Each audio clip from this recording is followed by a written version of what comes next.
Bonjour ou bonsoir, selon votre fuseau horaire, peuple de Dieu, shalom, Shalom, shalom. alléluia, amen, selon votre réception. J'espère que nous avons tout dit. Bonjour ma soeur, vous allez bien? Ça va et toi? Ça va, ça va. Et la santé? Tout va bien, comme d'habitude. Même quand ça va mal, il faut dire tout va bien. Amen. Faut jamais dire des mauvaises choses. Ça fait, on permet que le diable puisse se réjouir. Nous, le peuple de Dieu, même quand ça va mal, il faut toujours dire tout va bien car Dieu est au contrôle. Dieu est au contrôle. Amen. Et toi, ça va? Oui, moi ça va. Dieu nous fait grâce. On est là, malgré qu'il fait gris, il y a le soleil, mais ça va. Tout va bien, par la grâce de Dieu. Ah, c'est bien, c'est bien, c'est bien ça. Et pour aujourd'hui? Ben, aujourd'hui, comme chaque jeudi à 21h, on est toujours en direct là. Aujourd'hui, on va parler d'un thème bien spécifique. Je crois que ça nous concerne directement. Oui, ça nous concerne car ça parle de la jeunesse. Ah ouais. On va savoir aujourd'hui si à l'église ou dans la vie chrétienne, on doit toujours porter des foulards. C'est ça ou pas? Non. C'est une polémiqueuse, il ne faut pas la suivre. On va parler aujourd'hui comment être chrétien et vivre sa jeunesse. Je crois que c'est un problème un peu. Parfois, on a un peu tendance, on se pose des questions, comment on doit faire en fait. Oui. Mais moi, je pense que c'est... Non, non, non, on n'a pas demandé aujourd'hui ce que tu penses. On va demander au frère parce que toi, tu as tendance à déjà t'exprimer. Bonjour mon frère. Oui, bonjour. Vous allez bien? Très bien, par la grâce de Dieu. Amen. Gloire au Seigneur. Ben, nous sommes très ravis aujourd'hui de recevoir le frère Nathan William Omba, qui lui, aujourd'hui, va essayer de vous parler, de nous parler de comment vivre sa chrétienté et en même temps vivre sa jeunesse. Parce que c'est vraiment quelque chose qu'on n'arrive pas à cerner, à comprendre. On ne sait plus comment... Qu'est-ce qu'il faut faire, qu'est-ce qu'il ne faut pas faire? Oui. C'est vraiment ça en fait. Comment s'habiller, si on doit se maquiller ou pas, si on doit doit mettre les tissages. Est-ce qu'on doit mettre des bijoux? Est-ce qu'on doit se coiffer? Est-ce qu'on peut faire ceci? Est-ce qu'on doit même brosser les dents? Non, ça non, aussi? Non. Ah, ok. Bon, on va rentrer, mais avant de rentrer, on va quand même demander que le Seigneur nous conduise. Est-ce que frère, est-ce que vous pouvez juste nous amener dans la prière? D'accord, j'invite aussi toutes les personnes qui nous suivent à prier. Tout à fait. Merci Seigneur Jésus pour cette grâce que tu nous fais de nous retrouver encore ensemble. Nous te demandons d'être parmi nous et que par nous, tu parles à ton peuple qui nous suit de partout et que Seigneur Dieu, ton peuple qui est en train de suivre reçoivent quelque chose venant de toi. Je bénis le frère Johnny, je bénis la sœur Anaël et tout le monde, la téléphone en Jésus-Christ soit parmi nous au nom de Jésus. Amen. Amen. Amen. Que Dieu soit loué.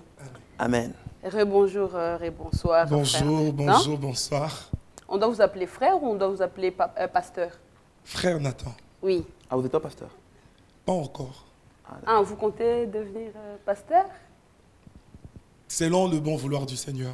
Parce Amen. que, vous savez, ce sont deux choses que les personnes, plutôt que les gens ne doivent pas vouloir s'attribuer. Il ne faut pas vouloir dire, moi, j'ai... C'est vrai, l'apôtre Paul nous demande d'aspirer aux dons les meilleurs, mais je pense que surtout dans le domaine de ministère, de charge, il faut vraiment attendre le bon moment, quand le Seigneur donnera l'occasion. Si le Seigneur voudra, et quand il nous dira, voilà, je te donne pour tel ministère, pasteur et tout, on aura. Mais pour l'instant, pour et si le Seigneur vous ordonne à rester frère? Pas de quoi. Ça, il y a un objectif qu'on doit suivre. Mais comment on le sait? Comment on sait que c'est le Seigneur, par exemple, il vient, il te toque. Frère Nathan, deviens pasteur aujourd'hui. Vraiment, ça c'est une très bonne question. Mais comme vous êtes en train de, vous savez, le ministère, c'est une charge que le Seigneur donne à quelqu'un. C'est-à-dire, quand on vient au Seigneur Jésus-Christ, on accepte le Seigneur et on commence une marche avec le Seigneur Jésus-Christ. Petit à petit, c'est que le Seigneur a mis en vous va se développer, va éclore, les gens verront en vous. Et comme il y a toujours des aînés dans la foi qui sont là, ils remarqueront, ils vont détecter la grâce ou le ministère que le Seigneur vous a donné. Et là, on va reconnaître votre ministère. C'est par là qu'on parle de reconnaissance de ministère. On voit que telle personne, c'est un prophète, c'est un apôtre par rapport à ce qu'il a, sa manière. Et voilà. Et mais vous-même, le Seigneur vous donnera aussi cette certitude-là. Et on a commencé vite, on a dit frère Nathan, frère d'autres ils vont dire frère William, d'autres ils vont dire frère Omba. Mais Mais maintenant, qui est frère Nathan William Omba en fait? Ah, merci bien pour la question et pour toutes les personnes qui sont en train de nous suivre. Alors, le frère Nathan, comme une sœur Mélodie, si on me posait cette question, je dirais c'est un humain. Vraiment. Mais je crois, le frère Nathan, c'est un enfant de Dieu. Vraiment, je suis, comme vous l'avez dit, frère, un chrétien. Je voudrais vraiment commencer par là. Oui. Je sais que souvent, ça gêne les gens. Pourquoi ils aiment dire chrétien et tout. Mais non, voilà. C'est notre identité. C'est notre identité. Oui. Je suis enfant de Dieu, un chrétien. Et le frère Nathan, William Mumba, est né des parents. Mon papa Jean-Jacques Omba, qui est pasteur de l'église Temple Éternel à Bruxelles, que je salue, c'est monsieur le pasteur Jean-Jacques Omba, et de maman Chantal Iyo Colomboto. Et je suis né dans une famille de cinq enfants, et dont je suis l'unique garçon. Donc 4 filles, et je suis l'unique garçon, le deuxième. Et voilà, je salue toutes mes sœurs aussi, Ruth, Jemima, Perside et Bérénice. Alors moi, je suis les deuxièmes. Et actuellement, je suis aux études, je suis étudiant, je suis à l'université des Gants. Et le Seigneur nous a fait grâce aussi de le servir, malgré notre jeune âge, on le sert. Et voilà un peu, en somme, en bref, c'est qu'on peut dire. Donc, un chrétien peut aussi aller à l'école, parce que parfois nous avons des protocoles de diacres qui nous disent, quand on leur demande, non, je ne pars pas à l'école parce que je suis... Le Saint-Esprit m'a déjà tout enseigné. Oui. Vous savez, surtout à la question que vous venez de poser, il y a 2 cas, vous voyez. Tout dépend de la grâce ou bien de tel que le Seigneur est en train d'appeler la personne. Voyez-vous, il y a des gens, quand le Seigneur appelle, à qui le Seigneur peut faire interdiction de tout. Parce que le Seigneur a réellement besoin de lui à temps plein. Que ce soit les élections, non, j'ai une mission pour toi, ne t'inquiète pas pour ces choses-là. Mais cela ne doit pas faire une règle générale. Les personnes que le Seigneur appelle, si vous êtes dans les études, continuez les études. Si vous travaillez, continuez avec votre travail. Vous êtes homme d'affaires, femme d'affaires. Faites ce que vous êtes en train de faire. C'est ce que le Seigneur vous permet de le faire. Faites-le, c'est votre part. À moins que vous n'ayez une recommandation spéciale du Seigneur pour vous dire ne vous lancez pas dans telle chose. Déjà pour moi, je n'ai aucune recommandation du Seigneur qui me dit ne continue pas les études. Et d'ailleurs, même quand je prie, le Seigneur me dit oui, je te donne l'occasion d'étudier, vas-y, étudie, continue. Donc à tous les jeunes qui nous suivent déjà, faites ce que le Seigneur trouve bon que vous fassiez. Allez aux études, allez à l'école, c'est trop important. Ceux qui travaillent, travaillez, c'est bon. Et vous êtes devenu chrétien parce que votre père est pasteur ou parce que le Christ vous a transformé lui-même en devenant chrétien? Ça, c'est une très bonne question, vraiment, que le Seigneur Jésus soit béni pour ça. Récemment, je parlais avec un frère qui m'a posé aussi la même question. Il disait, il y a des gens qui deviennent chrétiens par héritage. Mais je dirais, à l'opinion publique, pour les gens qui nous suivent, personnellement, je dis c'est une grâce que le Seigneur m'a fait de naître déjà dans une famille qui connaissait le Seigneur. Ça, c'est vraiment une grâce, personnellement. Donc, nous sommes nés dans une famille, les parents servaient déjà Dieu. C'est vrai que ça nous a influencés. Mais à un moment, quand on a eu conscience de la vie, le Seigneur nous a fait savoir qu'il avait vraiment besoin de nous. Et de notre propre gré, nous sommes allés, nous nous sommes dit, oui Seigneur, prends-nous, utilise-nous. On est allé aux eaux des baptêmes, nous nous sommes fait baptiser. Alors là maintenant, ça relève de la conscience personnelle. Les parents n'ont plus joué un rôle, bien que étant le précurseur de cela, parce que né dans une famille chrétienne, mais à un certain âge, à un certain moment, c'est la conscience. On s'est dit, je veux suivre le Seigneur, et le Seigneur s'est révélé à nous, on est venu. Donc pour répondre à la question, je ne suis pas chrétien seulement parce que les parents le sont, mais parce que vraiment j'ai senti cela. En moi, c'est une forte conviction, et le Seigneur m'appelait. Mais déjà, je remercie les Seigneurs de m'avoir fait grâce, de me retrouver dans des conditions qui m'ont vraiment permis à mûrir mon besoin, ou bien à mûrir cette conviction de devenir chrétien. Mais comment se fait-il que ce n'est pas le cas pour tous les enfants des pasteurs? Parce que nous avons aussi des enfants des pasteurs qui sont hors sujet. Pour eux, ce n'est pas une grâce. Non, je ne le dirais pas. Je ne dirais pas vraiment que ce n'est pas une grâce. Je crois que ça a été une grâce pour eux, déjà de se retrouver dans des familles chrétiennes. Mais si aujourd'hui, ils ne sont plus sur cette voie, c'est vrai qu'il y a plusieurs paramètres. Vous savez, Josué dit dans la Bible, il dit, écoutez, si vous voulez un autre Dieu, je vous le permets, vous pouvez partir. Mais moi et ma maison, nous servirons l'Éternel. Et regardez l'apôtre Paul parlant de personnes qui doivent conduire. Il dit que c'est lui qui doit conduire, doit avoir un bon exemple dès sa maison. Il faut que même ses enfants soient un bon exemple.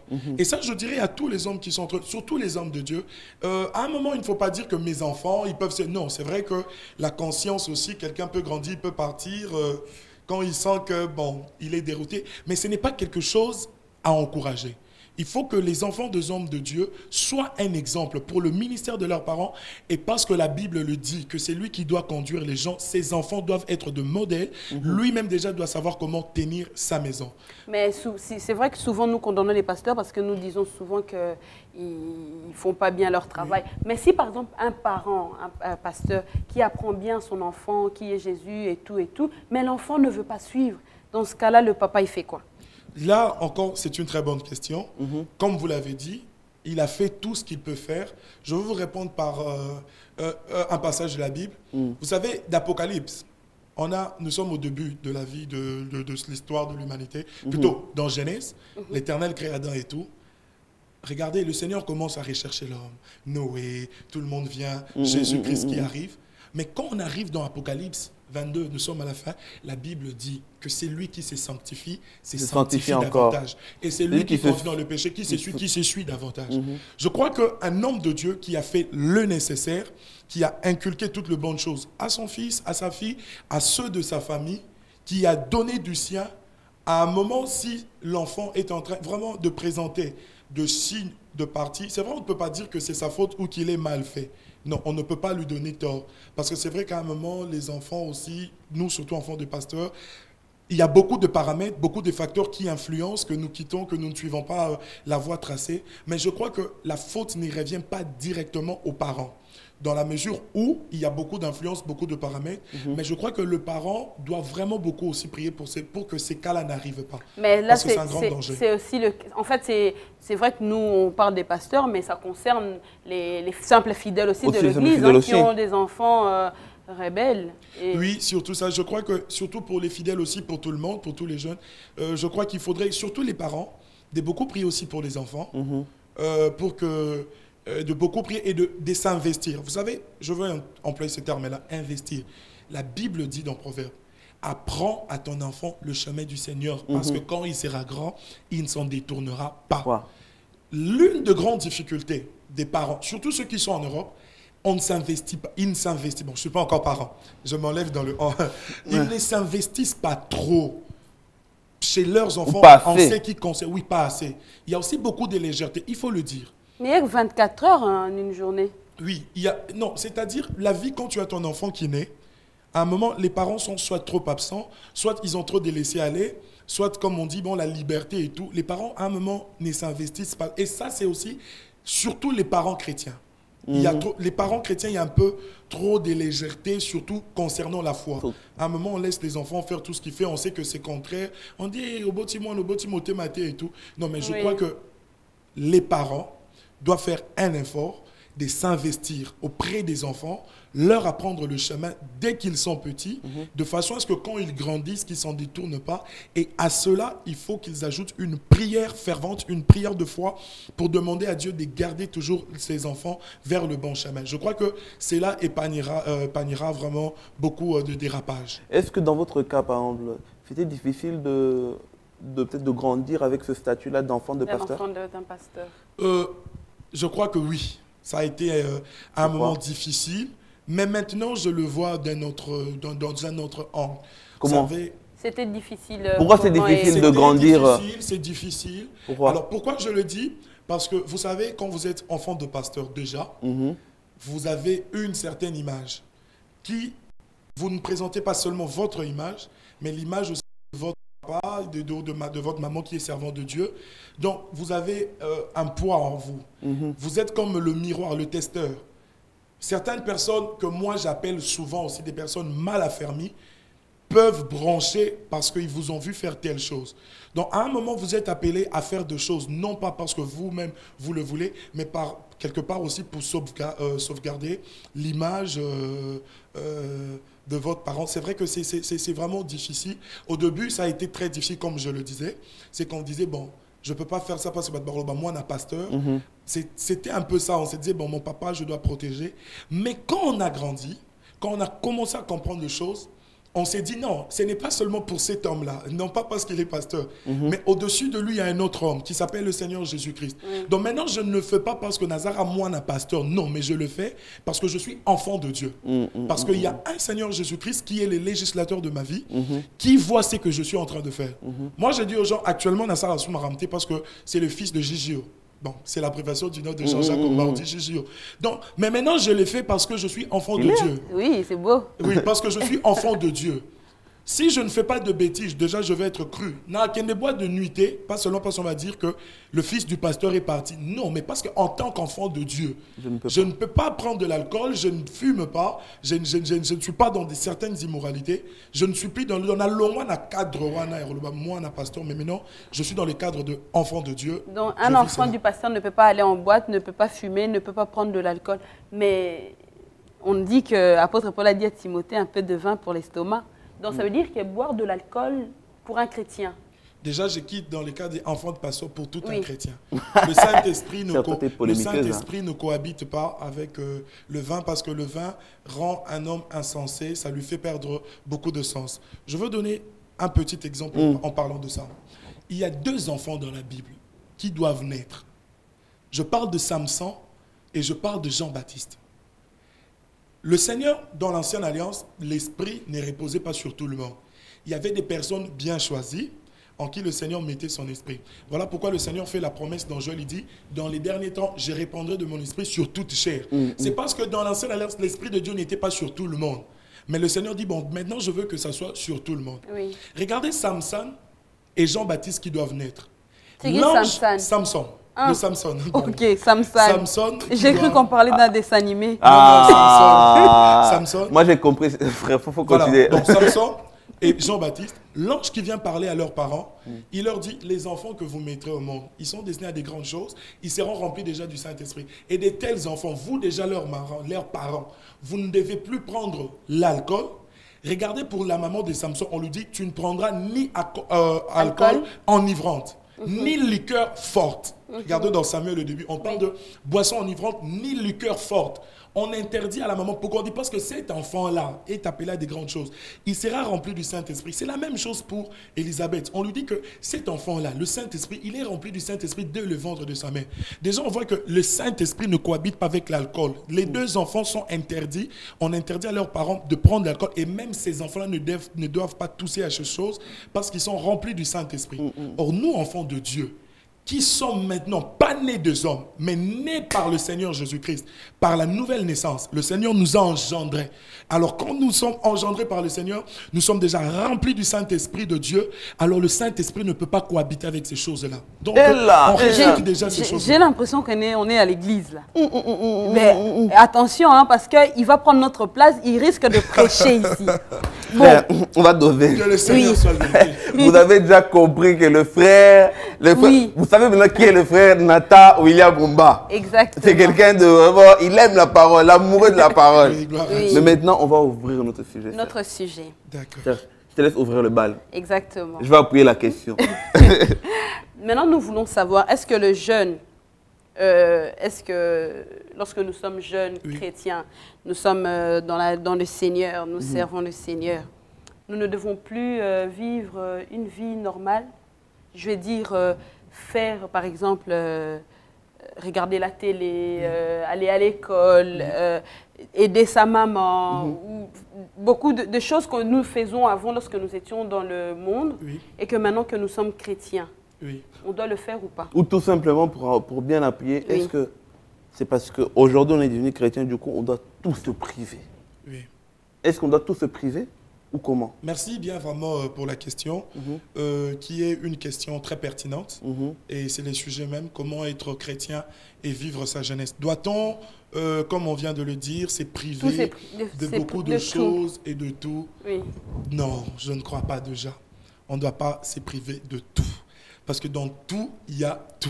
D'accord. Bon, maintenant, autrement, on va reformuler notre... Qu'est-ce que est autorisé pour nous et qu'est-ce qui n'est pas autorisé? Voilà, je veux continuer la suite de mon idée. Comme je disais, on ne doit pas tous se priver. Déjà, pourquoi? Le Seigneur Jésus-Christ, quand il fait la prière sacerdotale, il dit à son Père, il dit, je ne te demande pas de les ôter du monde, Mais je te dis de le préserver. Le Seigneur n'a pas prié pour dire à Dieu, au moins, mais il dit... Mais ça serait une bonne chose, ça. Hein? Non, Non, moi j'aurais préféré. le frère et soeur qui nous suit, Moi, j'aurais préféré. il aime le monde un peu. Non, parce que... Il est rassuré parce que il vient d'entendre une prière que le Seigneur l'a dit, préserve-le, mais pas ôter. Non, mais si cette personne-là faisait partie des brebis, Oui. on allait partir ensemble. Hein? C'est bien. On est encore là. Frère, continue. Voilà. Alors, je veux qu'on ait l'idée. Nous expliquez ça. Oui. Le Seigneur ne dit pas, Zambé, Pierre, parce que dans Jean 17, il dit, je ne prie pas seulement pour eux, mais pour tous ceux qui entendront aussi, c'est qu'ils leur diront. Alors il dit, je ne dis pas de les ôter du monde, mais battez la bango. C'est-à-dire, le Seigneur, sachant que l'homme doit rester sur terre, il y a des conditions de vie, il y a des préalables, il y a des choses qui doivent être remplies. Le Seigneur savait qu'en restant sur terre, il faut l'IA, il faut que tu puisses te vêtir, il faut que tu te déplaces. Il savait ces choses-là. Et il nous a laissés. Ben oui. Je ne te dis pas de les ôter, mais de les préserver. Mais les préserver à quoi? Voilà, c'est à cela que j'allais arriver. Maintenant, il y a quelque chose que nous devons comprendre, surtout pour tous les enfants de Dieu, les jeunes, les chrétiens qui sont en train de nous suivre. Je voudrais vraiment parler du Seigneur Jésus-Christ. Ce n'est pas vraiment une prédication, c'est vrai qu'on est habitué à ça, mais je voudrais faire une liaison sur beaucoup de choses. Dieu a créé le monde. Il a remis le monde à Adam, qui devait gérer le monde entier, et le Seigneur l'a mis dans le jardin d'Éden. Mais cet homme d'Adam, quand il a péché, il a remis son pouvoir au diable. C'est-à-dire la gérance du monde n'était plus auprès d'Adam, mais c'était chez le diable. Voilà pourquoi le diable dit au Seigneur Jésus-Christ, il dit, voilà, tu vois la puissance de ce monde, tous les royaumes, cela m'a été donné. Or, Dieu, en créant le monde, ne pouvait pas prendre toutes ces puissances pour donner au diable. C'est-à-dire, il y a quelqu'un qui a fait le transfert. Or, la Bible nous dit que quand on obéit à quelqu'un dans un péché, on devient esclave de la personne à qui on obéit. En obéissant au diable par le péché de la désobéissance, Adam s'est condamné et est devenu esclave du diable. Alors, il a pris tout ce qui était à lui, il a remis au maître du diable. Alors, le monde est devenu pourri. Le monde est devenu pourri. Le monde est devenu ce qu'il est avec l'autorité du diable. Quand maintenant le Seigneur Jésus-Christ vient, il doit récupérer cet homme-là. Il doit rétablir l'équilibre. Que l'homme redevienne à son état primordial, à son état plutôt initial. Alors, le Seigneur vient, il doit racheter l'homme par son sang, il monte sur la croix, il fait la plus grande œuvre que nous savons, il sauve l'homme du péché. Donc, il le enlève du pouvoir du diable pour qu'il vienne dans la puissance de Dieu. Mais maintenant, c'est pour ça que je commençais à dire que Dieu ne nous a pas enlevés, mais il nous a laissés dans le monde. Sachant que le monde ici, comme le dit dans le 1 Jean, que le monde entier est sous l'emprise du malin. Le Seigneur savait que le malin a l'emprise sur tout le monde, mais il nous laisse. Après nous avoir rachetés. Pourquoi? Parce que le Seigneur veut que nous qui sommes restés, nous puissions vivre le preuve du royaume. Que nous puissions montrer à ce monde qui est encore là, que Dieu nous a appelés de là où nous étions du ténèbre pour nous faire passer à la lumière. Dieu nous a laissés pour que nous soyons le témoignage de sa lumière. Qu'on voie qu'il y a des enfants de la lumière. Dieu a voulu que nous ayons une vie différente. Mais maintenant, parce que pour que les enfants de Dieu puissent comprendre bien, maintenant on va, parce que là on n'est pas dans le spirituel. Hey, j'ai aimé là, le frère il prêche bien. Maintenant, on n'est pas en train de prêcher. Voilà. Mais maintenant, pour que le peuple de Dieu puisse comprendre, on va le transposer dans l'exemple d'aujourd'hui. Aujourd'hui, par exemple, Dieu nous a montré pour que nous puissions montrer au monde le changement. Pour que nous soyons les enfants maintenant, de la lumière. moi aujourd'hui, j'ai été transformé. J'ai des amis qui sont toujours païens. Qu'est-ce que je dois faire? Est-ce que je dois fuir ces amis-là ou je dois rester dans cette amitié? Dans cette amitié-là. Vraiment, ça c'est très bon. C'est ce que j'étais en train de dire tantôt. Le Seigneur nous a laissés pour que nous soyons la lumière, pour que nous soyons un témoignage, pour que nous vivons le preuve du royaume ici. Voyez-vous? C'est pour ça que le Seigneur nous a laissés sur terre. Parce que tout le monde n'allait pas directement croire au Seigneur Jésus-Christ en une fois. Il fallait qu'il y ait d'autres personnes qui restent comme témoignage, que leur vie aussi impacte les autres plus qu'ils viennent. Voilà pourquoi le Seigneur dit, je ne t'ai pris pas de les ôter, qu'ils restent d'abord. Parce que je sais que tout le monde ne croira pas. Dans Jean, on dit, quiconque, c'est-à-dire il y a de ceux qui croiront et de ceux qui ne croiront pas. Alors ceux qui croiront, le Seigneur savait qu'ils pourront influencer ceux qui n'ont pas encore cru. Voilà pourquoi il ne pouvait pas directement nous prendre, parce qu'il a besoin de sauver tout le monde. Alléluia, ça c'est dans sa gloire. Parce que... Ouais, alléluia, amen. Bon, il faut comprendre que les prédicateurs nous comprennent. Les prédicateurs, c'est un peu ça. Alors, quand maintenant on est là, c'est ce que maintenant je dis, il y a quelque chose qu'on doit faire. Déjà, c'est le thème même. Comment être chrétien et vivre sa jeunesse. Par exemple, à la question. Oui, comment je dois faire? Quand vous dites, vous êtes chrétien. Mais j'ai des amis païens. Voilà. Maintenant, est-ce que je dois les fuir ou je dois continuer dans mon amitié? Je reviens dans mon raisonnement. Il y a deux cas dans ces choses-là. Je veux dire quelque chose. J'allais dire quelque chose, mais le Seigneur me dit de dire quelque chose d'abord. Chaque enfant de Dieu doit saisir premièrement, surtout les jeunes. Toi qui es à Christ, tu dois saisir quelle est ta mission. C'est important. Il faut que tu saches pourquoi je suis chrétien, pourquoi moi qui suis jeune, je suis chrétien. Il y a un travail que le Seigneur veut accomplir avec toi. Alors, si nous sommes à 3 et que ma soeur Anaël est chrétienne, nous deux tenons un vrai païen, il faut maintenant qu'elle sache qu'est-ce que Dieu attend d'elle. Il faut qu'elle prie, qu'elle demande cela à Dieu.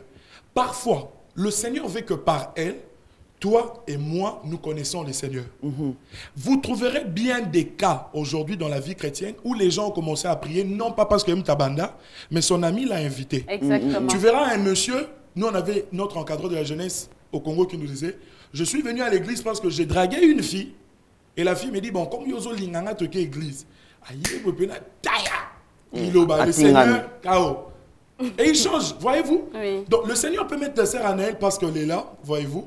Parce que le Seigneur a besoin aussi de nous pour nous impacter. Voilà pourquoi je dis, nous sommes des enfants de la lumière. Le Seigneur nous a laissé pour servir d'exemple, pour appeler aussi les autres personnes à eux.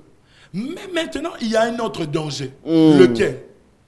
Quand on n'est pas encore assez mûr, quand on sent qu'on n'est pas encore bien assis, surtout les jeunes qui commencent nouvellement avec les choses de Dieu. Il faut s'asseoir. Il s'est révélé à toi. Écoutez, ne nous cachons pas la face.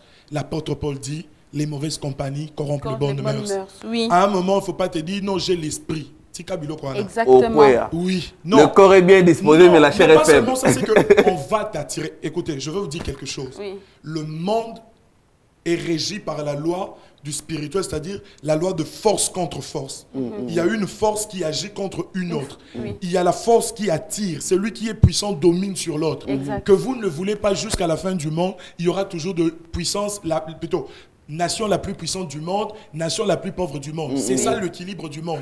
Qu'on le veuille ou pas, en aucun cas le monde arrivera au même pied d'égalité. La vie, c'est comme un escalier.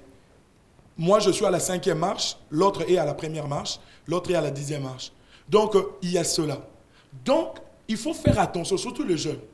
Quand tu sens que les personnes avec qui je suis sont tellement ancrées et que je n'arrive pas à exercer une forte influence sur eux, je ne peux pas les attirer une fois. Et que tu sens que quand je suis avec eux, je me plonge toujours dans les mêmes bêtises et que c'est eux qui m'attirent. Bon, le mieux à faire, il faut couper. Ça, il ne faut même pas dire ce sont mes amis. Parce qu'à un moment, quand on dit ça aux jeunes, surtout ici en Europe, eh mais camarades Nanga, mes amis vraiment, on étudie avec eux. Non, écoutez bien. Donc maintenant, il faut couper. Il coupe et quand il est affermi, il doit revenir. Voilà, c'est... Mais les amis aussi ne voudront pas. Ça, impossible. Qu'est-ce qu'on dit? Non, quand je veux dire par couper? Je ne vous coupe pas, ma soeur Anaël. Qu'est-ce que je veux dire? C'est pas toi qui réponds, frère. J'ai failli répondre à la question. C'est une émission de jeunes, moi je suis content. Qu'est-ce que je veux dire par couper? C'est-à-dire quoi? Ngai Nathan, je sais que tu Jazara, avec le frère John, 144 tous les samedis. Ici à Louise, hein? Je sais que... Tu cherches l'adresse. Je sais que toi et moi, on a ces choses-là. Mais je sais que ton influence est forte. Oui. Quand j'arrive au Seigneur, dans un premier temps, voyez-vous, je commence à apprendre petit à petit le Seigneur, ma foi et Zokola. Toi, tu as encore une forte influence et facilement, je peux encore brancher. Voyez-vous, il faut que ça, à un moment, il faut que je... C'est pas dit, et tout. Mais je dois éviter les choses communes qui peuvent faire qu'il y ait un coué. Si je sais que chaque samedi, au Banarobé, il peut te dire, mais papa, quand un téléphone, si tu t'appelles, tu dis tu es occupé. Voilà pourquoi Paul dit, les nouveaux convertis, ma paix sabango et sikate. c'est-à-dire quoi? Qu'on ne leur donne pas encore des charges parce qu'ils sont nouveaux convertis. Il faut une bavanda basée là. Mais aujourd'hui, nous avons de... Même, moi, je ne peux pas dire des nouveaux. Ceux-là qui ne sont même pas convertis, mais ils ont des charges à l'église. C'est l'une des difficultés de l'église aujourd'hui. Je vais ouvrir une grande parenthèse. Vous voyez, je l'ai toujours dit. Quelqu'un m'a dit, j'ai dit, bon oui, c'est vrai. Mais dans la petite grâce que le Seigneur nous donne, beaucoup de gens aujourd'hui sont venus, qui travaillent, ils ne sont pas appelés par Dieu. Exact. Il suffit de voir seulement ce qu'ils font, ce qu'ils disent. On sent qu'ils ne sont pas appelés par Dieu. Et voilà pourquoi le milieu chrétien, le milieu évangélique est pollué. Parce que tel fait ceci, tel fait cela. Il est tellement pollué parce que beaucoup de gens ne sont pas appelés par Dieu. Et des personnes très mal affermies, ils sont venus, ils ont un zèle amer. À force, il y a non. Pour revenir à ce qu'on dit, moi je pense que quand on est enfant de Dieu et qu'on est chrétien, il est essentiel d'être surtout à l'écoute du Saint-Esprit, de prier et de demander surtout ce que le Seigneur attend de vous. C'est ce que je disais au début. Qu'est-ce que le Seigneur attend de moi? Le Seigneur m'envoie-t-il vraiment à influencer ces gens? Ou bien le Seigneur, peut-être un zamba bendingai, nakati bateau pour naken. Je vais revenir à cela. Au moment apôtre Paul, par exemple, le Seigneur lui dit, hein, je te renvoie vers le païen duquel j'étais pris. Le Seigneur a pris Paul d'entre les païens et il les renvoie encore de là. C'est comme la sœur disait, je me sépare, est-ce que je reviendrai encore après? Puis oui, on peut encore revenir. Mais ici, c'est un conseil que je suis en train de donner, surtout avec une certaine expérience. Pas moi, jeune, on est en train de vivre, étant jeune, je sais comment ça se passe. On le vit dans la vie de tous les jours, quoi. Moi, je suis un jeune chrétien, surtout pour les nouveaux convertis, qui viennent, qui commencent la foi chrétienne et tout. Dans un premier temps, il faut vraiment couper beaucoup. Tu étais habitué à trop parler. Vous étiez là à parler oisivement. Les garçons, on est là, on parlait toute la journée des femmes, des hommes et tout. À un moment, il faut vraiment éviter ces choses-là. Garder contact, appeler et tout. Mais il y a des gens à qui les seigneurs peuvent payer tikaye, kende. Et voilà. Et après, quand ces personnes-là verront aussi que tu grandis, il y a une certaine maturité en toi. Maramazambe comme Ovanda, le Seigneur peut toujours t'utiliser pour revenir vers ces personnes et les amener à toi. Mais si on prend le cas de par exemple, moi je sers Dieu maintenant, je viens dans les seigneurs, je me convertis, j'abandonne tout vraiment, mais les amis partent par eux-mêmes. Ça, on fait quoi dans ce cas-là? Que les amis sont partis d'eux-mêmes. Parce que toi, ce que tu dis, lui, il n'aime pas ce que toi tu racontes. Toi, tu parles de Dieu, lui, il veut parler d'autre chose. Dans ce cas-là, on fait quoi? Vraiment que le Seigneur soit béni. J'aurais voulu avoir ma Bible ici, vraiment. Ça aurait été mieux, j'aurais donné beaucoup de versets. Le Seigneur Jésus dit, hein, ne croyez pas que je suis venu apporter la paix, mais l'épée. La séparation entre le Père et le Fils. Le Fils et la mère. Dans une famille, il y a une séparation. Le Seigneur, ça, c'est le Seigneur. Les enfants de Dieu doivent savoir ces choses-là. Le problème, c'est quoi? Parce qu'à un moment, en gardant encore des sentiments personnels, en gardant encore des avis. On a des chrétiens, de jeunes à l'église qui sont encore dans le « moi je pense »,« moi je trouve que ». D'évangile selon lui. Moi je pense que, moi je trouve que. Est-ce que ça selon moi. Et c'est ce qui crée un grand problème.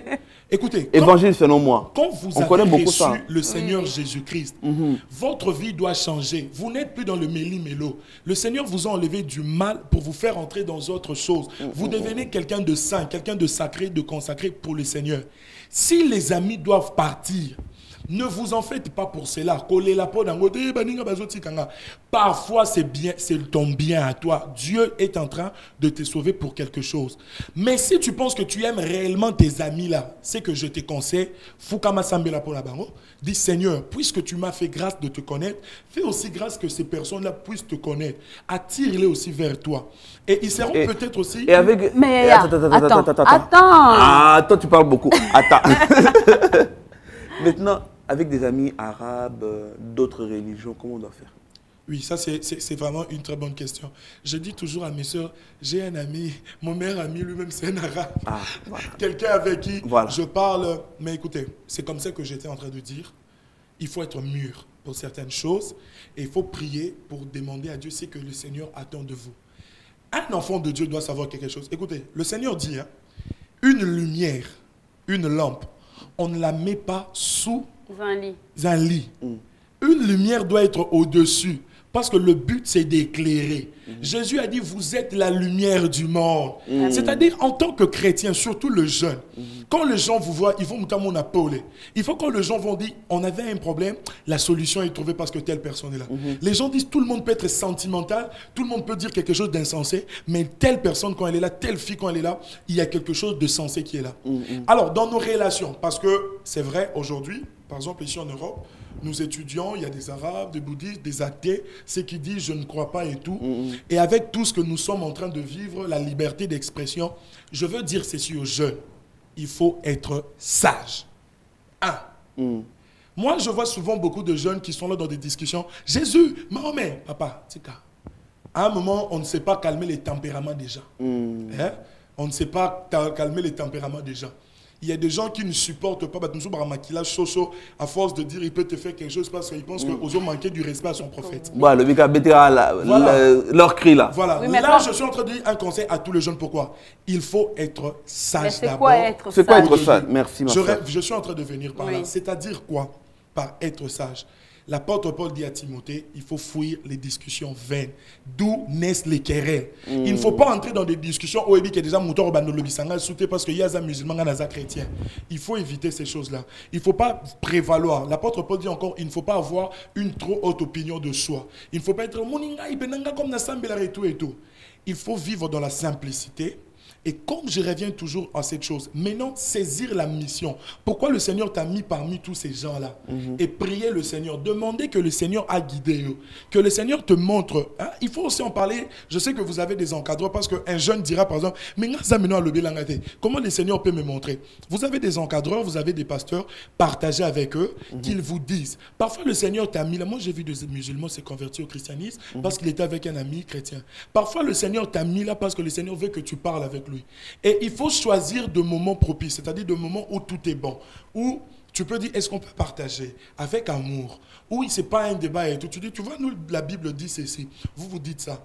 Il faut prier. Moi, je dis aux gens, avant même de faire de partage biblique, il ne faut pas venir comme la Bible, non, il faut prier. Dire à Dieu, Seigneur, si tu as besoin de gagner même quelqu'un là, que tu gagnes cette personne-là. C'est par là qu'on est sage. Aujourd'hui, le monde où on vit, il est tellement abîmé. C'est vrai que les gens on ne se cache pas de notre identité de chrétien. Mais surtout quand il faut être dans nos relations avec des amis, il faut être prudent, prier le Seigneur, que le Seigneur vous guide, saisir la mission, pourquoi le Seigneur vous a mis là.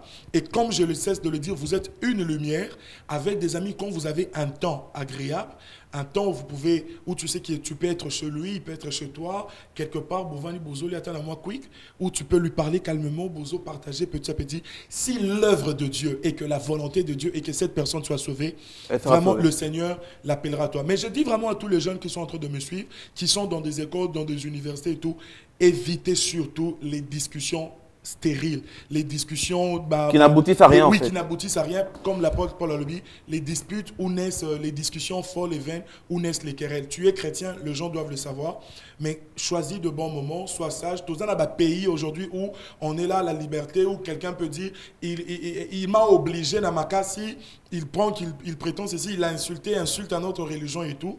Il faut, dans l'amour du Seigneur, savoir comment partager, comment prier pour saisir la mission. Et s'il y a quelqu'un dans ton entourage, qui soit musulman, bouddhiste, athée, que le Seigneur veut sauver, le Seigneur le sauvera.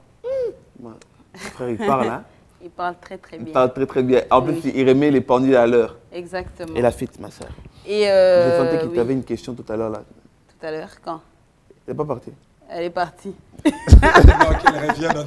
Non, mais nous voulons savoir maintenant, est-ce que nous sommes obligés d'être métamorphosés, totalement donc métamorphosés, pour même dans les simples habitudes lorsqu'on devient chrétien? Maintenant, on parle de la personne. Oui, la personne. Vraiment, la personne aujourd'hui, par exemple, je vais donner un exemple. Oui. Admettons aujourd'hui, j'aimais les films d'action, oui. J'aimais regarder la télé, j'aimais les téléréalités, etc.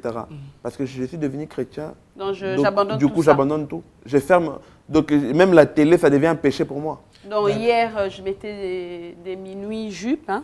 Je mettais des minuit jupes. Bon, parlons d'abord de la télé. Non, mais on parle vraiment dans l'ensemble, dans tout.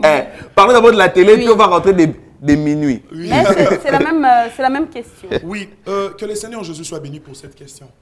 Je veux répondre clairement. Vous savez, moi je suis un prédicateur. l'apôtre Paul dit quelque part, nous ne devons pas altérer la parole de Dieu. À un moment, c'est ça la difficulté. Mon commis quelque part, a commis, bon, mon vu que Naza a, du coup, je dois... C'est-à-dire quoi? Non. Il vient de se contredire. Il venait de nous dire soyez sage et tout. Non. Quand je dis être ça, c'est-à-dire quoi? Ne brusque pas les gens. Mais quand tu dois parler à quelqu'un, dans cette sagesse-là, ne dissimule pas la vérité. C'est ça. Oui. Un péché reste péché, alors que c'était bon, tu vois. Et non, là, maintenant, ta sagesse, c'est Zamabé. Que tu vois, tuer quelqu'un, c'est mal. Et maintenant, cette personne doit faire quoi? Ça. Devons-nous être métamorphosés totalement? Oui. Oh, ça, il n'y a même pas de doute. Mais comment? Ça veut dire quoi? Oui. D'abord, je réponds. Métamorphosé. Attends, c'est pas toi qui réponds. Ah! Qu'est-ce que je veux dire par là? Et à tous les jeunes qui sont entre les choses, qu'est-ce que je veux dire par être métamorphosé? Voilà, frère. Les gens doivent comprendre quelque chose. Dieu a dit à Paul, tu dois faire passer les gens de la puissance de Satan à la puissance de Dieu. Quand on devient enfant de Dieu, il y a quelque chose qui doit se passer en nous. C'est cette transformation-là. Pourquoi la Bible utilise-t-elle le terme nouvelle naissance? Mais elle n'est pas spirituelle peut-être. Non, non, attendez. Non. Ça l'être aussi. Hein. Je vais répondre à tout et dire minuit, tout et tout. Pourquoi on dit être il faut changer? L'apôtre Paul dit que le Seigneur nous a renouvelés. Il faut qu'on enlève notre vieil homme. Que nous nous déplions de cela. C'est-à-dire quand on devient enfant de Dieu, quand quelqu'un dit n'a commis chrétien, le jeune, entendez ceci très bien. Quand tu deviens chrétien, tu as changé de camp. C'est-à-dire, tu étais joueur de FC Barcelone, au Zola Tavares, il y a rouge, bleu. Maintenant, tu deviens joueur du Real Madrid. Il faut là te la main pembe. Il n'y a pas de dire que moi je suis ici dans la Tara. Non. Si là-bas, là, Tara Adidas ou Nike, Madrid, là, Tara Adidas, tu dois changer. Qu'est-ce que je veux dire par là? C'est-à-dire, le changement vient d'abord spirituellement, parce que nous naissons spirituellement en Dieu, mais il est aussi visible par nos habitudes, nos façons d'être. Le Seigneur change notre façon d'être, notre façon de parler, notre façon d'agir, notre façon de réfléchir. Cela n'est plus conditionné par tel que... Écoutez, pourquoi on dit « Veux-tu recevoir le Seigneur Jésus comme Sauveur et Seigneur ?» C'est parce qu'à un moment, les gens ne comprennent pas ça. Qui est un Seigneur? Un Seigneur, c'est quelqu'un qui dicte le loi. Un Seigneur, ce n'est pas quelqu'un au Tolbara, Salaboué. Le Seigneur, c'est quelqu'un, on vit pour lui. Et on vit seulement, uniquement pour lui. Quand on dit j'accepte Jésus comme Seigneur et Sauveur, c'est-à-dire j'accepte que le Seigneur commande totalement ma vie. J'accepte de faire que c'est que le Seigneur me demande de faire. Quand on devient chrétien, il n'y a pas d'habitude au bombi, au saliboué. C'est toute la personne qui doit être renouvelée. C'est un changement radical de la personne. C'est pour ça que la Bible parle de la conversion. Tu changes, tu n'es plus celui que tu étais. Je vais choquer les gens quelque part. Parce qu'à un moment, les gens disent, Bino, bah, église, non, vous êtes trop dur.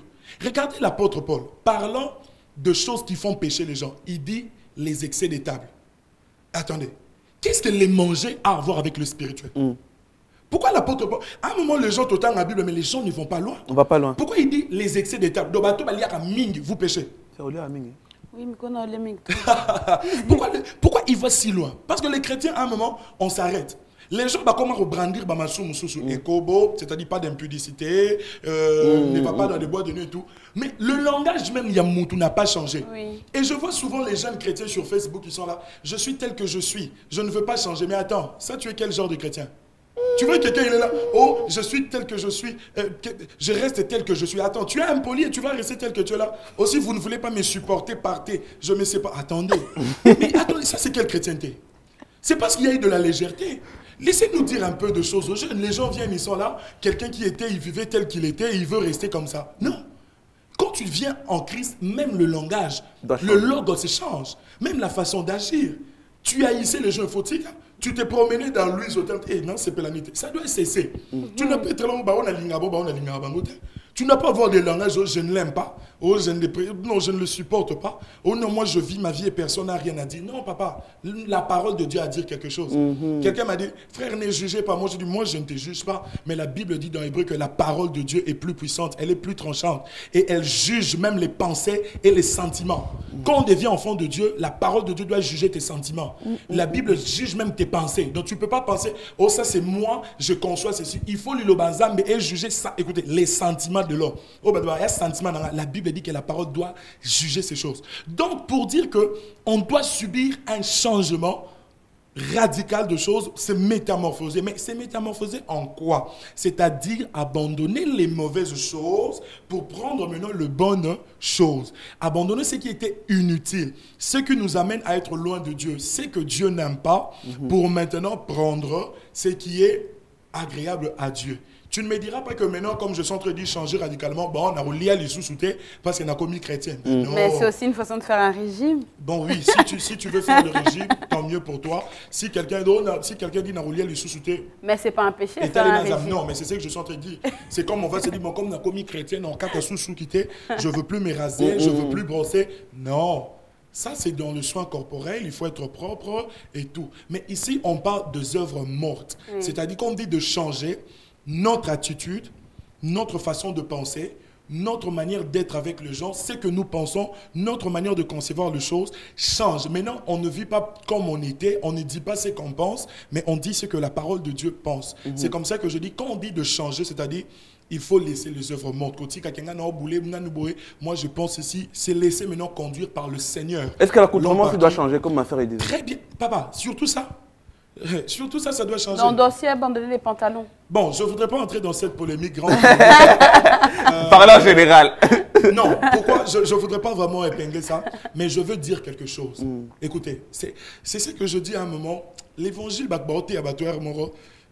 on ne rentre pas en profondeur. C'est comme si on laisse un jeune frère. La Bible n'a rien laissé au hasard. L'apôtre Paul dit, je veux que les femmes, par exemple, s'habillent avec modestie, avec décence et pudeur. Oui. À un moment, les gens ne comprennent pas le mot pudeur signifie quoi. Pudeur en lingala, surtout pour les lingaphones, signifie koyoka soni. Oui. Comment tu es une enfant de Dieu, tu vas venir, tu te promènes avec un short. Et après, on te dit, moi, il était toi n'importe. Ah, attendez, frère. Où est la décence dans ça? Tu as un cinglé là où on a toute la poitrine. Où est la décence? C'est parce que les gens sont en train de dire, non, toi quand même tu as la veste, c'est bon. Oh, bon, on va juger après, hors caméra. Non, mais attendez. Qu'est-ce qu'on appelle la décence? Qu'est-ce qu'on appelle la pudeur? Il faut que les gens comprennent, surtout les jeunes filles, parce que c'est là où il y a beaucoup de problèmes. Oui. Qu'est-ce qu'on appelle la pudeur? Parce que quand tu ne comprends pas, à un moment, tu as un dictionnaire. Moi, j'ai dit aux jeunes, tu as un dictionnaire autant que tu comprennes. C'est ça. Tu dois même changer l'habillement tel que tu es. Tu ne peux pas être là, tu es exposé, les habits transparents, des jupes où toutes les parties en d'autres zones. Et tu dis non, Zambo, comme les gens disent, Zambatar Ramouté, ma Zambatar Alibanate. Papa, tu peux me donner un verset où c'est dit ça? Ça vient d'où cette phrase même? Et la Bible dit dans 1 Thessaloniciens chapitre 5. Non, parce qu'on a dit, lorsque Samuel a été oindre à David, il a voulu Dieu lui a dit, je regarde de cœur. Non, parce qu'il a voulu oindre le grand frère de David. Oui, et Dieu lui a dit que l'homme regarde ce qui frappe à l'œil. Ma soeur, je disais ici 1 Thessaloniciens chapitre 5, je crois 18 ou 19 si je ne me trompe pas, mais c'est 5, le gens dit, la Bible dit que le Seigneur vous sanctifie lui-même, le corps, l'esprit et l'âme. Le Seigneur parle de 3 choses. Écoutez, il y a des choses où vous savez, le domaine de péché, hein, l'homme peut pécher en pensée, en parole, même son propre corps. L'apôtre Paul dit par exemple, concernant l'impudicité, il dit, ceux qui commettent de telles choses pêchent contre leur propre corps. Oui. Et la Bible dit, ne savez-vous pas que votre corps est le temple du Saint-Esprit? Quelle est cette personne-là qui a le Saint-Esprit qui va l'exposer son corps comme ça? Et il va prendre pour raison c'est l'été et tout. Et pourquoi Paul parlera-t-il de la décence et de la pudeur? Et autre chose, parce que frère Bouti Karabango, je voudrais parlons à partir de l'habillement, comment s'habiller et tout. La Bible dit par exemple dans Romains, ne vous conformez pas au siècle présent.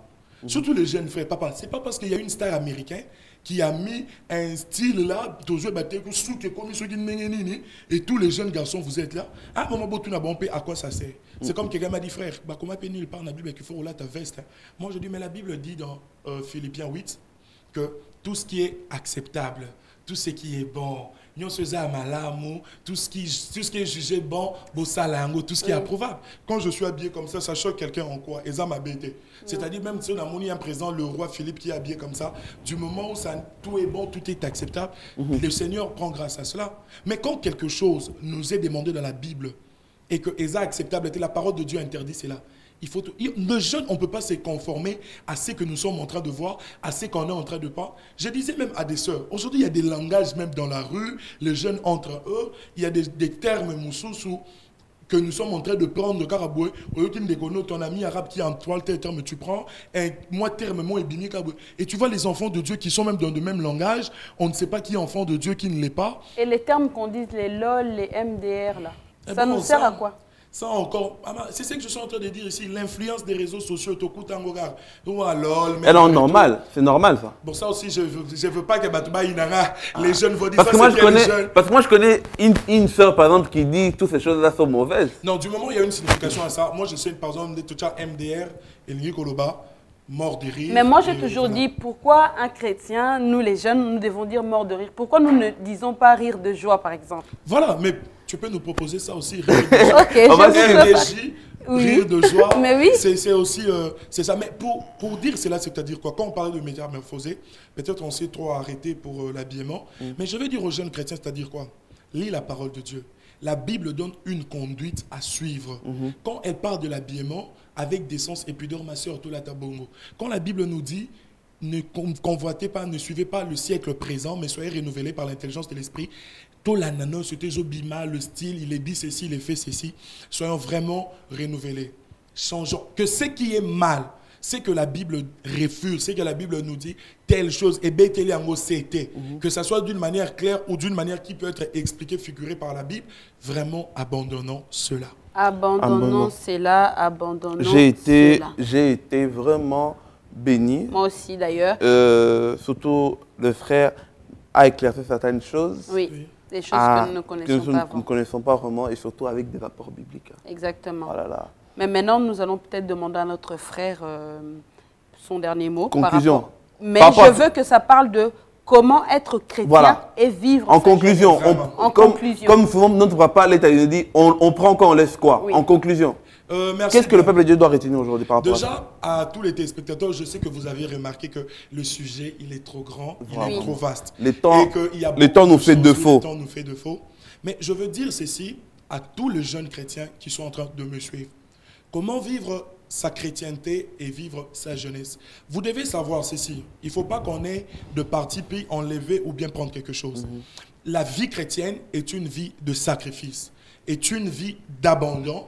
Et nous n'avons qu'une seule ligne de conduite que nous suivons, c'est celle du Seigneur Jésus-Christ qui est notre maître, qui nous a été enseigné par les saints apôtres. Est-ce qu'on doit voir ça comme une souffrance? Non, on ne doit pas voir ça comme une souffrance. Pourquoi? Parce que quand on accepte le Seigneur Jésus, c'est comme un contrat, c'est toi-même qui acceptes.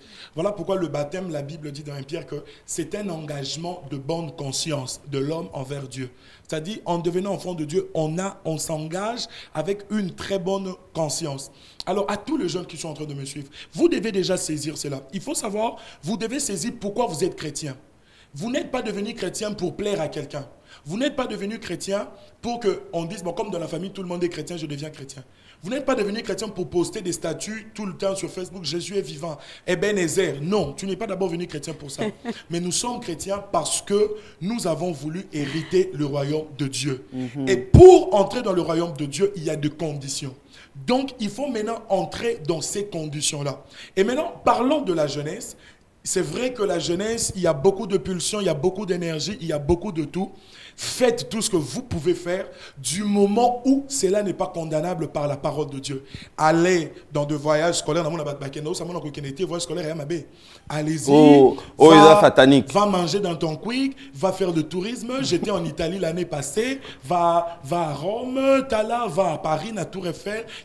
Du moment où cela n'est pas mal pour toi, du moment où la Bible n'est pas contre ces choses-là, sois net. Vis ta vie, vis ta jeunesse, c'est qu'avec les amis, va étudier, reviens, aie de bonne conduite, mais seulement dans tout ce que tu feras, il faut que ce que tu fais ne soit que pour la gloire de Dieu, que ce que tu fais ne soit approuvable par notre constitution qui est la Bible. Vous savez, Salomon a le bien, jeune, réjouis-toi dans ta jeunesse, fais tout ce que tu veux, mais sache que le Seigneur t'appellera en jugement. Pourquoi il y a un jugement? Il y a un jugement, excusez-moi pour la tautologie, pour juger ce qui est bon et de ce qui est mal. Or, le Seigneur nous appelle pour ce qui est bon. Et ce qui est bon, c'est ce qui est dit dans la parole de Dieu. Ce qui n'est pas dit dans la parole de Dieu, ce qui peut nous souiller, que nous laissons. Ne les prenez pas comme une corvée. Je sais que c'est difficile. Je voudrais parler vraiment ici avec tout un cœur. Vous voyez, même moi qui vous parle ici, c'est difficile de le vivre. Je suis jeune, il arrive de fois qu'il y a aussi deux faiblesses. Il arrive de fois que tu peux aussi brancher. Ceux qui me suivent parfois, peut-être, il y a quelqu'un, peut-être pas Yoranga na lobé l'oramabe, il y a quelqu'un qui m'a entendu aussi, au-delà de mes forces, Nabimi c'est l'oromusupe amabe. Voyez-vous? Mais seulement, je ne reste plus dans ça. C'est comme je dis toujours aux gens, moi je ne suis pas pécheur. Et les gens disent, tu n'es pas pécheur aux Osunga. Non. La Bible dit, celui qui est de Dieu ne pêche pas. Mais seulement, il peut brancher. C'est différent. Un pécheur, c'est quelqu'un qui vit et demeure dans le péché. Mais quelqu'un qui est dans le Seigneur, Bible écoute, en tant que chrétien, nous sommes dans le monde. Il arrive que quelque chose arrive. Mais si tu tombes, le Seigneur te relèvera. Je sais que c'est difficile. Il y a de la sollicitation quelque part. Il y a de la tentation quelque part. Il y a beaucoup de pression. Les gens nous disent, beau sauter, beau bébé et tout. Mais je vous dirai seulement, si tu as choisi d'être chrétien, de suivre le Seigneur Jésus-Christ, conseil gratuit, vis ta jeunesse, mais tant la Bible et le nini. Si quelque chose, la Bible ne te l'interdit pas, si quelque chose n'est pas mal, ça ne dérange rien, tu peux le faire, Mais du moment où la parole de Dieu est contre cela, non. Accepte que ta liberté est pour que demain, tu aies une grande liberté dans le royaume du Seigneur Jésus-Christ. Amen, amen, amen, amen. Le frère a prêché. Oui, il a prêché. Que Dieu vous bénisse. Que Dieu vous bénisse, frère. Amen. Le peuple de Dieu, n'ayez pas peur, le frère va revenir. Je crois que nous avons des sujets où vraiment nous allons débattre, nous allons encore éclaircir, parce que le peuple de Dieu a besoin d'éclaircir. Oui. Comme j'ai aimé quelque chose que le frère a dit. C'est pas parce que tu écris Ebenezer que tu es chrétien. Jésus est vivant. Ah, c'est pas parce que tu es archange que tu es chrétienne. Ah oui, hein? Quand on est archange, on sait bien que l'archange, il n'y en a pas partout, hein, les archanges. Non, mais en gros, moi, ce que j'ai pu comprendre, ne prenez pas la chrétienté comme une corvée. Oui. Prenez la chrétienté comme une nouvelle vie. Oui. C'est juste une nouvelle vie avec de nouvelles règles. Oui. Il faut s'adapter à ces règles-là. Elles sont difficiles quand toi, tu es encore accroché à tes anciennes règles. Voilà. Mais quand tu nais, c'est comme un enfant aujourd'hui. Un enfant aujourd'hui, fille née dans n'importe quelle famille, elle s'habitue. Oui. Oui. Donc, naissons de nouveau, mais avec de nouvelles règles. La vie, elle est facile. Exactement. Donc, elle est tellement adorable que, je ne sais pas, la vie chrétienne, elle est facile. Franchement, quelqu'un qui se considère depuis qu'il est chrétien, et cette personne-là n'est plus belle, mais tu ne te regardes pas bien. Il faut bien te regarder. Regarde comment nous on est propre. Est-ce que parce qu'on doit être sale, on doit être sale? Non. Non, non. Nous sommes justifiés, lavés par le sang de Jésus-Christ. Amen, amen. C'est pourquoi je dirais à toutes les personnes qui nous suivent maintenant, restez toujours branchés dans votre chaîne TV La Foi en Jésus-Christ, chaque jeudi à 21 h. Et n'oubliez pas de nous suivre sur Facebook, émission Jeunesse Lève-toi. Nous avons une page j'aime et nous avons un compte et un groupe. Suivez-nous, envoyez-nous vos textos, vos remarques, parce que, comme je le dis toujours, personne n'est parfait. Voilà. Nous sommes là, on se, comment on dit? On se... Elle cherche le mot, le temps qu'elle cherche le mot. Le mot est parti. Moi, je t'aime. Donc, voilà, merci beaucoup encore de nous avoir suivis. Nous bénissons les Seigneurs pour notre frère Nathan. On est en direct d'où? Nous sommes en direct de TV La Foi en Jésus-Christ. De quoi? L'émission. De l'émission quoi? Où les seigneurs et l'ami de la jeunesse. Mais il me perturbe souvent, lui. Donc, nous vous bénissons. Restez branchés. Soyez bénis. À jeudi prochain. Au revoir. Même heure, 21 h, toujours branchés sur notre TV La Foi en Jésus. Au revoir.